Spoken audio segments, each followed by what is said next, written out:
యోహాను సువార్త 3వ అధ్యాయం 16 చదువుతాం. అందరూ తెలిసినటువంటి మాట ఇది. దేవుడు లోకమును ఎంతో ప్రేమించెను కాగా తన అద్వితీయ కుమారుని యందు కుమారునిగా పుట్టిన వారి యందు విశ్వాసముంచు ప్రతి వాడును నశింపక నిత్య జీవము పొందునట్లు ఆయనను అనుగ్రహించరు. ఈ వాక్యాన్ని శనివారం ధ్యానం చేద్దాం. దీనిలో అందరికీ పరిచయ వాక్యం ఇది.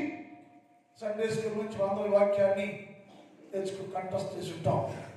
ఇందులో ఏం రాయబడిందంటే ఆయన కుమారుని లోకములోకి పంపించాడో లేక అనుగ్రహించబడను. అనుగ్రహించను అనే మాట ఆది కాండం నుంచి ప్రకటన గ్రంథం వరకు 13 సార్లు రాయబడి ఉంటుంది.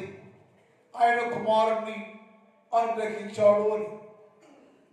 ఈ క్రిస్మస్ ధ్యానాల్లో పుట్టారు, జన్మించారు, దిగి వచ్చారు, పంపబడ్డారు, అనుగ్రహించారనే మాటలు పదే పదే వాడుతూ మాట్లాడుతూ ఉంటారు. ఎందుకంటే ధ్యానాలు కనుక ఈ వాక్యం ఈరోజు పాఠంలో ఆయన కుమారుడు కనబడే అద్భుత కుమారుడు కనబడే యేసు క్రీస్తు ప్రభుల వారిని లోకంలోనికి ఆయన అనుగ్రహించరు. ఏంటి ఉద్దేశం? యేసు ప్రభుల వారిని లోకానికి పంపటానికి అనుగ్రహించరు. దానికి అర్థం ఏంటంటే అనుగ్రహించమంటే బహుమానంగా ఇచ్చారు. ఎందుకు అనుగ్రహించాడు దేవుడు అంటే లేఖనాల్లో చెప్పింది మాట ఏంటంటే 11 విషయాలు రాయబడి ఉన్నాయి. వాటిలో మొదటిది, దేవుడు పరలోకములో నుంచి భూలోకాన్ని పరిశీలన చేశాడు. భూలోకం కంటే తేల్పిస్తే భూలోకంతో ఎండిపోయి ఉండేవు, భూలోకంతో ఎడారిగా ఉండను, ఎండిపోయి ఉండను, ఎడారిగా ఉండను అని మాటలు దీనికి అనుబంధంగా రాయబడ్డాయి. ఎందుకు ఎండిపోయింది? ఒక చోటేమో భూమి ఎండిపోయింది, ఒక చోటేమో నేల ఎండిపోయింది, ఒక చోటేమో హృదయం ఎండిపోయింది అనే పదాలతో రాయబడింది. యేసయ్య అంటున్నారు, ఎందుకు యేసు ప్రభుల వారు భూలోకంలోనికి పంపబడ్డారు లేక అనుగ్రహించాడు? ఆయన కుమారుడే బహుమానంగా మనకు అనుగ్రహించడానికి కారణం ఏంటంటే ఎండిపోయిన దానిని, ఎండిపోయిన జీవితాన్ని, ఎండిపోయిన భూమిని చిగురింప చేయడానికి యేసు క్రీస్తు ప్రభుల వారు ఈ లోకంలోనికి అనుగ్రహించబడను. ఆయన రాకపోతే చిగురించదా అనే ప్రశ్న ఒకవేళ మానవుడు వేస్తే దేవుని సమాధానం అంటే కోట్లాది సంవత్సరాలుగా భూలోకి ఎండిపోతూనే ఉంది. ఎండిపోతున్న భూమిని నరులు తొక్కుతూనే ఉన్నారు. ఎండిపోతున్న భూమిని శతాధిపతులు, మఠాధిపతులు, పీఠాధిపతులు అనబడేవారు చూస్తూనే ఉన్నారు. ఎవరు ఎండిన భూమి గురించి, ఎండ జీవితాల గురించి ఆలోచించిన వారే లేరు. నేను దేవుడిని కనుక, నేను తండ్రిని కనుక, లోకాన్ని ప్రేమిస్తున్నాను కనుక, సర్వశక్తి కర్తను కనుక నా బాధ్యత ఏంటంటే నా లోకం, నా ప్రజలు, నా పిల్లలు, నా జనులైన వారు ఎవరు ఎండిపోయి వాడిపోయి రాలిపోకూడదు. దానికి రాలిపోవదంటే నశించిపోకూడదు. నశించుకోవడానికి ఇష్టం లేదు నాకు. అందుకని నేను ఆ కుమారుని లోకంలోనికి అనుగ్రహించాను. ఆయన వచ్చి ఏం చేస్తాడంటే, ఒకటి ఎండిపోయిన నీ జీవితం లేక ఎండిపోయిన భూమిని ఆయన చిగురింపు చేస్తాడు అని రాయబడింది. ఆ ఎండిపోవడం కారణం ఏంటయ్యో? ఒకసారి స్వయంకృతం అపరాధం చేత మనకు మానవే తెచ్చుకుంటే వచ్చిన నష్టము ఎండిపోవటం. ఒకసారి దేవుడే పరీక్షించి తెచ్చిపెడితే వచ్చిందే ఎండిపోవటం. ఇక్కడ ఎండిపోయినటువంటి లోకము లేక ఎండిపోయిన జీవితము లేక ఎండిపోయిన మనుష్యుడు ఎండిపోయి ఉంటే దానిని చిగురింప చెయ్యాలి అనేది దేవుని సంకల్పము, ఉద్దేశము అయి ఉన్నది. అదే క్రిస్మస్ పండుగ. పండుగ ఏమిటంటే ఇంతకాలమయ్యో ఎండిపోయాను నేను, నాకు కొంచెం ఎండిపోయింది, నా బతికే ఎండిపోయింది, ఎండిపోయిన జీవితాన్ని నా దేవుడైన యేసుక్రీస్తు ప్రభుల వారు ఈ లోకానికి దిగివచ్చి అనుగ్రహించబడి ఆ దేవుడు ఎండిపోయిన జీవితాన్ని చిగురింపజేస్తున్నాడయ్యో, చేశాడయ్యో అని సంతోషంతో చేసే దాన్ని క్రిస్మస్ పండుగ అన్నారు. అంటే దేవుడు నా జీవితాన్ని చిగురింపజేశాడు, ఎండిపోయిన బతుకుని ఫలప్రదం చేశాడు అని గ్రహించేదే క్రిస్మస్ పండుగ అని లేఖనాలు రాయబడింది. లేఖనాలు చూద్దాం. యేసుకేలు గ్రంథం, ఈ వార్త మనం పోయిన వారం చదివాం. యేసుకేలు గ్రంథం 17వ అధ్యాయం 24, యేసుకేలు 17:24 చూద్దాం. దాని కొమ్మలు నీడను అది దాగును మరియు యెహోవానగు నేనే బలమైన చెట్టును ఘనమైన చెట్టును నీచమైన చెట్టును ఘనమైనదిగా చేయుదును. పచ్చని చెట్టు ఎండిపోవునట్లు ఎండిపోయిన చెట్టు వికసించునట్లు అంటే తర్జుమాలో చిగురించినట్లు చెయ్యవాడని భూమి యందు సకలమైన చెవులు చెట్లకు భూమి మీద ఉన్న సకలమైన చెట్లకి తెలియదు. చెట్టు ఎవరయ్యో అంటే మనిషి, మానవుడు ఏమయ్యాడయ్యో? వాడిపోయాడు, ఎండిపోయాడు. ఒకప్పుడు బాగానే ఉన్నాడు, ఘనత కలిగి ఉన్నాడు, కీర్తి కలిగి ఉన్నాడు, ఘనమైన చెట్టుగా ఉన్నాడు. ఇప్పుడు చెట్టు ఏంటంటే ఘనహీనముగా మార్చబడను. ఘనమైన చెట్టు, ఘనమైన వృక్షము, ఘనమైన మనిషి మానవుడు ఏమైపోయాడంటే ఘనతను, గౌరవాన్ని పోగొట్టుకొని ఎండిపోయి చిగురు లేకుండా పోయాను. అది వాడిపోయాను. దాన్ని చూశాను నేను. ఎండబెట్టేవాడు నేనే, చిగురు చేయవాడు నేనే. కనుక నేను దిగి వచ్చి ఏం చేశానంటే ఎండిన చెట్టుని లేక చెట్లన్నిటిని ఎండిపోతే దానిని మరలా నేను చిగురింప చేస్తా ఉంటే, వికసిస్తా ఉంటే, అక్కడంటే వికసించడం. ఏది ఎండిపోయిందో ఎండిపోయిన జీవితాన్ని నేను వచ్చి దర్శించి పరామర్శించి చిగురింప చేస్తే అది వికసిస్తా ఉంటే లోకంలో ప్రజలందరూ చెట్లు అనబడేవారు అనేకులు ఈ వికసించే చెట్టును చూసి ఎలా సాధ్యమైందయ్యా? ఎండిపోయింది కదా, అది ఎండిన భూమి కదా, ఎండిన వృక్షం కదా, ఎండిన చెట్టు కదా, ఎండిపోయిన ఈ చెట్టు ఎలా వికసిస్తా ఉంది, ఎలా చిగురించింది?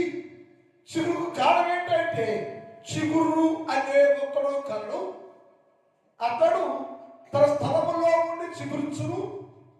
ఆయన చిగురించి అనేకులను చిగురింపచేయును, అనేకులు వికసింపచేయును. అందుకోసం ఆయన గురించి, ఎందుకంటే చిగురింపు చేయడానికి ఎండిపోయిన నీ జీవితం చెట్టు అంటే మానవుడైతే ఆ మానవ జీవితం భూలోకంలో ప్రతి మనుషుడు మానవుడు ఏమైపోయాడు అంటే ఎండిపోయాను, వాడిపోయాను. అలాంటి మానవుడిని వికసింపజేసి చిగురింప చేయడానికే యేసుక్రీస్తు ప్రభుల వారు భూలోకములో దిగొచ్చారు, పంపబడ్డాడు, అనుగ్రహించబడాడు. అందుకని యేసు అంటే ఆ చెట్టు ఎండిపోతే, ఆ భూమి ఎండిపోతే, ఆత్మ జీవితం ఎండిపోతే అది మొదట బాగానే ఉంది, ఘనమైన కీర్తి కలిగిందిగా ఉంది, శ్రేష్టమైనదిగా ఉంది. దాని కింద ఎంతో మంది నివసించారు. అయితే ఇప్పుడు దాని స్థితి ఎలా ఉందంటే ఎండిపోయి వాడిపోయి చిగురే లేక ఉండెను. అనగా మానవ జీవితాలు ఎలా ఉన్నాయంటే ఎండిపోయిన భూమిలాగా, ఎండిపోయిన జీవితాలలాగా, ఆత్మీయంగా ప్రార్థనలో వాక్యంలో స్థిరమైన జీవితము కోల్పోయి ఎండిపోయి ఎందుకు పనికిరా జీవితాలతో ఉన్నప్పుడు యేసుక్రీస్తు ప్రభువు వారు నీ జీవితాన్ని చిగురింపజేసి, నీ జీవితాన్ని వికసింపజేసి, నీ జీవితంలో అనేకుల ముందు ఒక శ్రేష్టమైన చెట్టుగా వృక్షముగా నిన్ను నిలబెట్టడానికి యేసుక్రీస్తు ప్రభువు వారు ఈ భూలోకానికి పంపబడెను, అనుగ్రహించను. అది లేఖనాలకు మాట్లాడుతుంది. అది యేసయ్య గ్రంథం 37 అధ్యాయం చూద్దాం. యేసయ్య 37 చూద్దాం. 37 యేసయ్య గ్రంథం 37 అధ్యాయం 6 వచనం.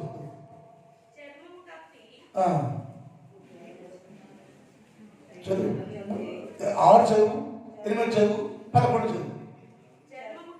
చర్మము కప్పి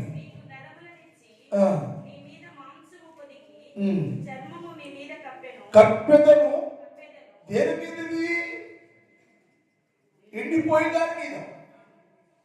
వాళ్ళు అంటున్నారు ఇలా ఎండిపోవడానికి కారణం ఏంటి అసలు?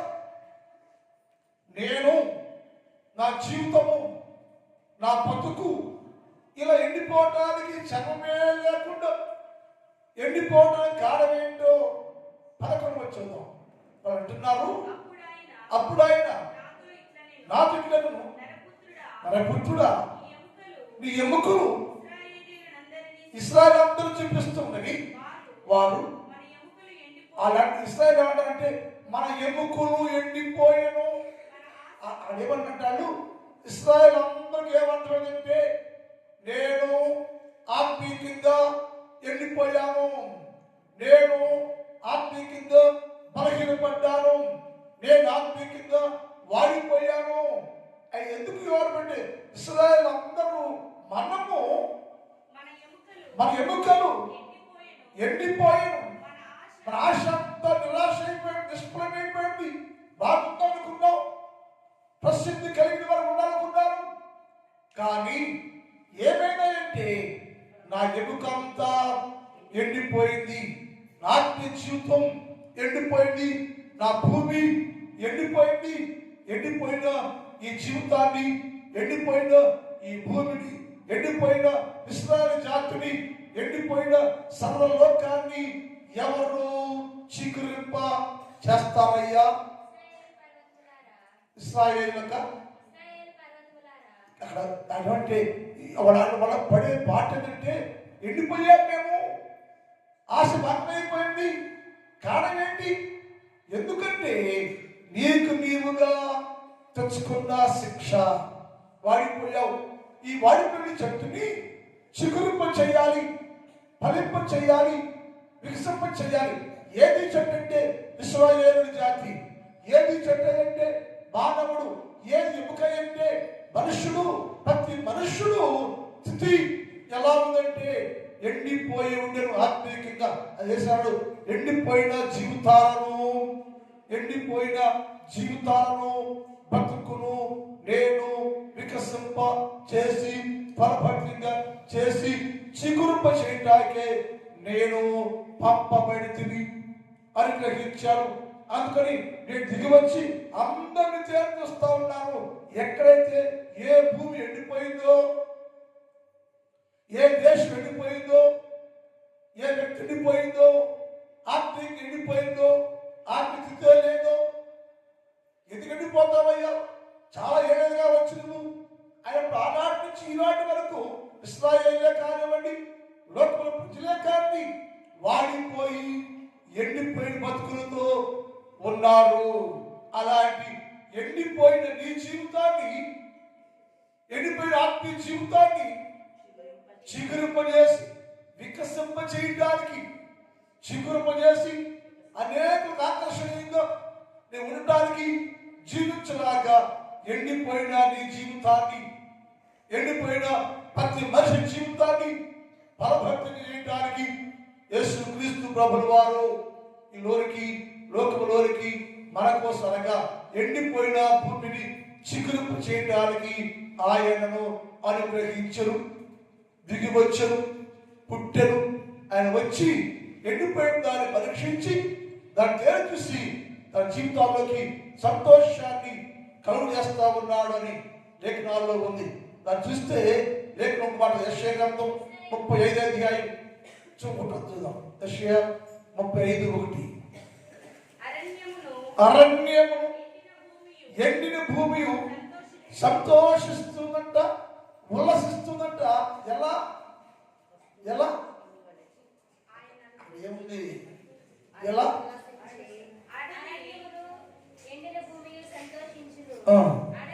అడవి ఉల్లసించి కస్తూర పుష్పము వలె. అది ఏమైందంటే ఎండిపోయింది, వాడిపోయింది, అరణ్యంగా మారింది, ఎడారిగా మారింది.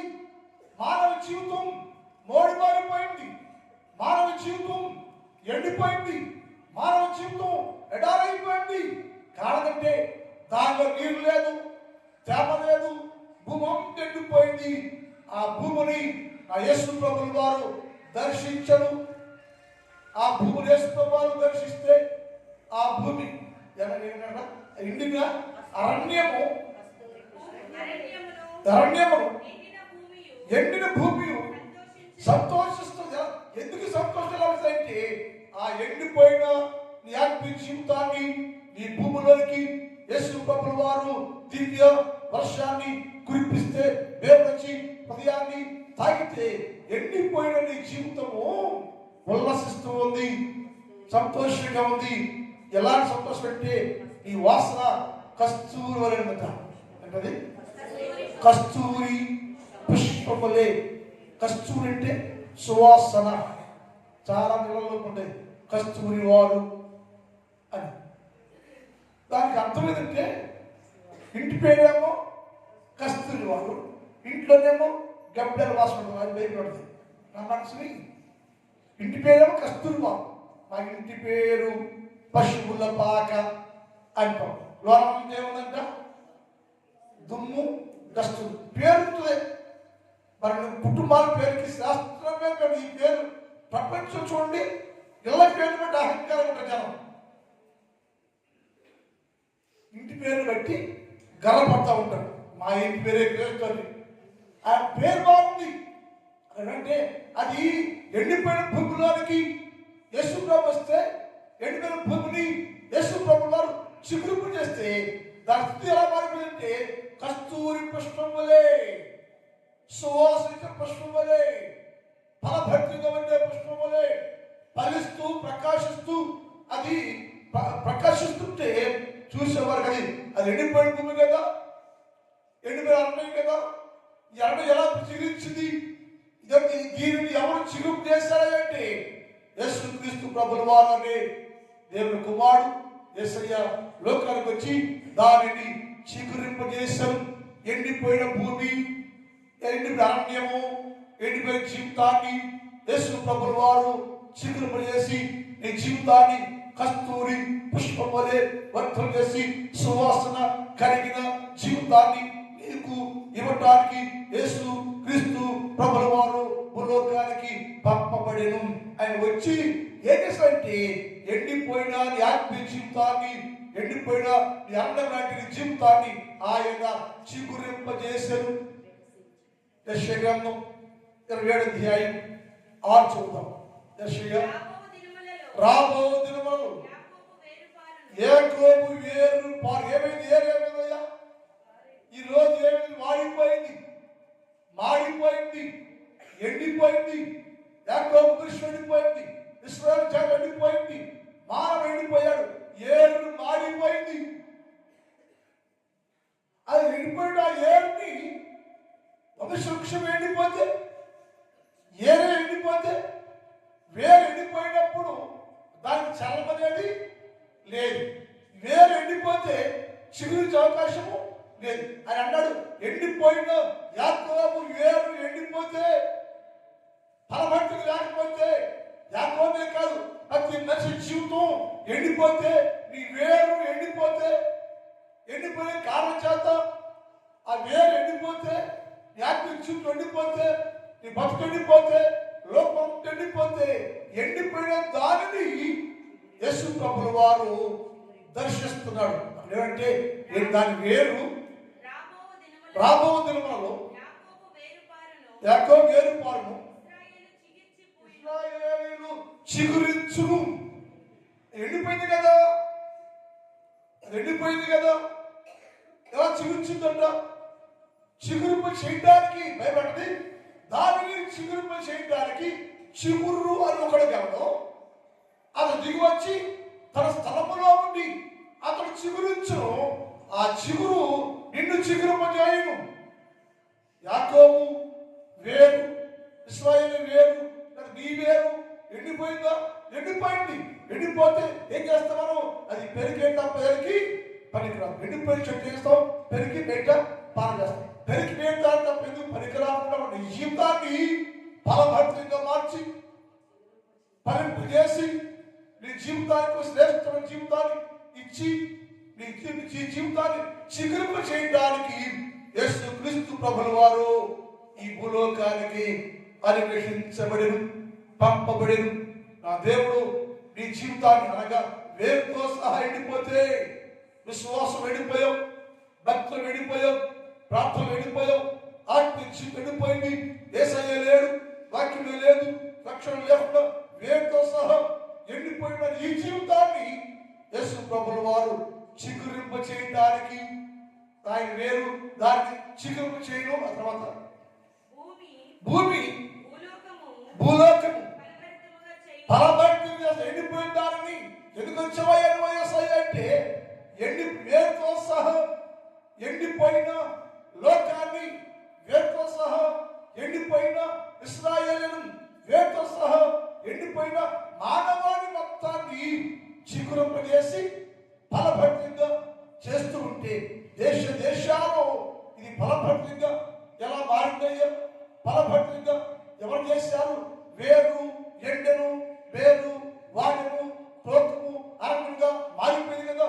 దీన్ని ఎండిపోయిన ఈ దేశాన్ని, ఎండిపోయిన మానవుడిని ఎవరు చిగురింప చేశారు, ఫలభరితంగా చేశారంటే ఆయన అన్నాడు, యేసు క్రీస్తు ప్రభు నేను దానిని దర్శించి ఎండిపోయిన భూమిని, ఎండిపోయిన వేరుని నేను చిగురింప చేశాను, ఫలపట్టు చేశాను. అందుకే ఎందుకు వచ్చాడంటే ఎండిన దానిని చిగురింప చేయటకు ఆయన్ను అనుగ్రహించను. ఎండిపోయిన లోకం, ఎండిపోయిన జాతి, ఎండిపోయిన మనుషులు ఆత్మ జీవితంలో ఎండిపోయి పాడైపోయి పాపానికి నశించిపోవడానికి, నాశనానికి సమీపకుండా నీ జీవితాన్ని నశించిపోకుండా, నాశనం కాకుండా నిన్నేసిన ప్రభుల వారు అన్ని విషయాల్లో ఫలభరితంగా చేయటకు ఆయన్ను అనుగ్రహించారు. ఎండిపోయింది ఫలించడానికి ఏం కావాలి? నీరు కావాలి. ఏబు గ్రంథం 14 అధ్యాయం 7 చూద్దాం. ఏబు గ్రంథం 14:7 చూద్దాం. వృక్షము నరకబడినట్లయితే అది తిరిగి చిగురించని దానికి అది నరకబడింది, ఎండిపోయింది, వాడిపోయింది. ఎండిపోయి వాడిపోయిన ఆ చెట్టు లేక జీవితం లేత కొమ్మేసి ఫలభరితంగా చిగురించి ఎండిపోయిన జీవితం, నరకబడిన మానవ జీవితం, నశించిపోయిన జీవితం చిగురింపజేసి లేత కొమ్మలు వేయనని దాని వేరు భూమిలో పాతైపోయింది, వేరు ఎండిపోయింది, చిక్కుపోయింది. వెంటనే జీవితంతో అనగా నీ జీవితం ఎండిపోయింది. కారణం యేసు లేదు, వాక్యం లేదు, ప్రార్థన లేదు, ఆత్మీయత లేదు, సన్నిధి లేదు, సహవాసం లేదు. అందుకని నీ వేరు మొత్తం చిక్కిపోయి ఎండిపోయాను. ఎండిపోయిన ఆ భూమిలోనికి, ఆ వేరులోనికి దాన్ని అడుగు. చీకిపోయిన నీటి వాసన చేత అది చిగురించిందంట. అందరూ సరే చేద్దాం. హల్లెలూయా. నీటి వాసన యేసుక్రీస్తు ప్రభువారు భూలోకాన్ని గ్రహించబడి ఎండిపోయి వాడిపోయి చిగురే లేకుండా చీకిపోయిన నీ జీవితాన్ని ఆయన నీటి ఓట వాక్యం చేత నిన్ను మరలా చిగురింప చేయటానికి ఆయనను అనుగ్రహించను. ఇది గ్రహించాలి మనం. ఇది క్రిస్మస్ పండుగ అంటే. ఎండిపోయే నా జీవితం, ఎండిపోయిన నా బతుకు, చిగురే లేదు, ఆత్మ జీవితం ఎండిపోయింది, ఆత్మకి వాడిపోయాను, నేను నశించిపోయాను, వేరుతో సహా చిగిపోయింది, ఎప్పుడు పైకి రాకుండా నశించిపోతున్నాను. ఆయన నశించిపోయిన నా జీవితాన్ని యేసుక్రీస్తు ప్రభుల వారు దర్శించారు, చూచారు. ఆయన ఓటను వాసన నీరంటూ అసలు వాసన వస్తేనే, నీటి వాసన తగిలితేనే, నీటి వాసన తగిలితేనే అది చిగురించిందట. మరి రోజు బైబిల్ చదివి, రోజు వాక్యం విని, రోజు వాక్యం ధ్యానం చేస్తున్న ఈ జీవితం ఎంత చిగురించాలి? వాసన వస్తేనే నీటి వాసన, వాక్యము అదే నీరు, నీటి వాసన యేసుక్రీస్తు ప్రభువుకు వాసన సువాసన వస్తేనే ఆ చెట్టు చిగురించింది, ఫలించింది, ఫలభద్రంగా చేయబడింది కదా. మరి ప్రతిరోజు నువ్వు వాక్యం ధ్యానిస్తున్నావు కదా, నీ జీవితం చిగురు పెట్టిందా? చిగురించావా నీవు? యేసు అన్నాడు, ఎందుకయ్యా భూలోకానికి దిగొచ్చావా అంటే, దేవుని మాట అంటే, నేను ఎండిపోయిన నీ జీవితాన్ని, ఎండిపోయిన నీ భూమిని చిగురింప చేయడానికి నా తండ్రి నన్ను భూలోకానికి అనుగ్రహించాడు, నేను దిగి వచ్చాను. వచ్చి ఏం చేసావు అంటే, ఎండిపోయిన నీ జీవితానికి సువాసన ఇచ్చి నీ వేరుని చిగురింప చేసి నిన్ను బలభద్రంగా చేయడానికి నేను దిగి వచ్చానని లేఖనాల్లో రాయబడి చివరిగా వర్షగంధం 14:8 ఉదయం పూట భాగాన్ని ముగిద్దాం. వర్షగంధం ఏమైపోతుంది? వర్ష 14:8 ఎఫ్రాయిం కొమ్మలతో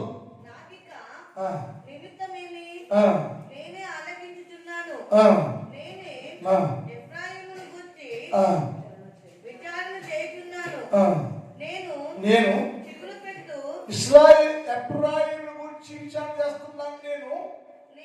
నేను చిగురు పెట్టి సరళ వృక్షం వలె. ఎందుకని? ఎండిపోయింది ఎఫ్రాయిం, వాడిపోయింది ఎఫ్రాయిం జీవితం, అప్పములుగా అయిపోయింది, మాడిపోయింది. అది ఏమైంది అంట? నేను చిగురు పెట్టి సరళ వృక్షం అంతా శ్రేష్టముగా చిగురు పెట్టాను, ఫలింపు చేశాను, ఫలవంతుగా మార్చబడ్డాను. ఎండిపోయిన జీవితాన్ని యేసు ప్రభుల వారు చిగురింపజేసి చాలాసేపు ఆహారం ఈ సంరక్షణకి వెళ్తే నీకు ఒక విషయం పంపుకోవాలి. అందుకని యేసు అన్నాడు, ఎందుకు వచ్చావంటే నేను ఎండిన జీవితాన్ని చిగురింప చేయటానికి. మరి ఈ కాలంలో ఈ పండుగ వచ్చాం మనం. పండగ అంటే ఆ రోజే కాదు, ఇప్పుడు పండగే. పండగకు వచ్చిన మనము నువ్వు చిగురించావా, ఎండిపోయావా? యేసు అన్నాడు, ఆయన ప్రశ్న ఏంటంటే ఆయన కుమారుని గ్రహించాడు. ఎందుకంటే ఎండిపోయిన నీ జీవితాన్ని చిగురింప చేసి సువాసన కలిగిన దానిగా చేయుటకు ఆయనను అనుగ్రహించారు. ప్రార్థన మిగిలిన భాగాన్ని రేపటి కాలం ధ్యానం చేద్దాం. మా గరుడమైన తండ్రి, నీ పాదములకు స్తోత్రాలు. ఉదయ కాలంలో మీరు భూలోకానికి అనుగ్రహించబడ్డారు. నశించిపోయే దానిని, నాశనపోతున్న దానిని చిగురింపజేసి, ఫలభక్తి చేసి, ఫలింప చేయటానికి, చిగురింప చేయటానికి లోకానికి మీరు దిగి వచ్చారు. దేవా, మా జీవితాలు మార్పు జీవితం వేళ ఎడారిగా ఉంటే, ఎండిపోయి ఉంటే, ఎండి జీవితం కలిగి ఉంటే ఈ పండుగలో ప్రభు మీరు దర్శించి ఎండిపోయిన జీవితాన్ని, ఎండిపోయిన అరణ్యాన్ని, ఎండిపోయిన భూమిని చిగురింపజేసి నూతన వ్యక్తిగా సిద్ధం చేయమని ప్రార్థన చేస్తున్నారు. ఈ ఉదయ కాలంలో ఈ స్థలంలో మోకరించిన ప్రతి బిడ్డను దర్శించండి. వీళ్ళందరూ గ్రహించుకొని నా జీవితం ఎండిపోయిందా, బాగుందా, చిగురు పెట్టిందా లేదా, చిగురు పెట్టకపోతే ఇప్పుడే సరే నా కొరకు దిగి వచ్చిన యేసుక్రీస్తు ప్రభుని నా ఇంటి చేర్చుకుంటే నేను చిగురు పెట్టి ఫలభర్తిగా ఉంటానని గ్రహించి మిమ్మల్ని చేర్చుకునే వారిగా సహాయము చేయండి. నా సంఘాన్ని దీవించండి. సంఘంలో ఉన్న ప్రతి కుటుంబాన్ని మీరు దీవించండి, ఆశీర్వదించండి, బలపరచండి. ఎవరికి ఏది కావాలో, ఏ మేలు కావాలో, ఏ సహాయం కావాలో వేరు చేయండి. మా గ్రామాన్ని కూడా దీవించండి. గ్రామంలో ప్రతి కుటుంబాన్ని దీవించండి, ఆశీర్వదించండి. కష్టపడి పనులు చేస్తున్న వీళ్ళందరికీ ఆరోగ్యం ఇవ్వండి, బలాన్ని ఇవ్వండి, పని పాటల్లో తోడుగా ఉండండి, దీవించండి. వ్యవసాయం చేస్తున్న ప్రతి వ్యవసాయదారుడు మీ నామంలో మంచి పంటలు పండించుకోవడానికి సహాయం చేయమని యేసు వారి పరిశుద్ధ నామములో ప్రార్థిస్తున్నాం తండ్రి.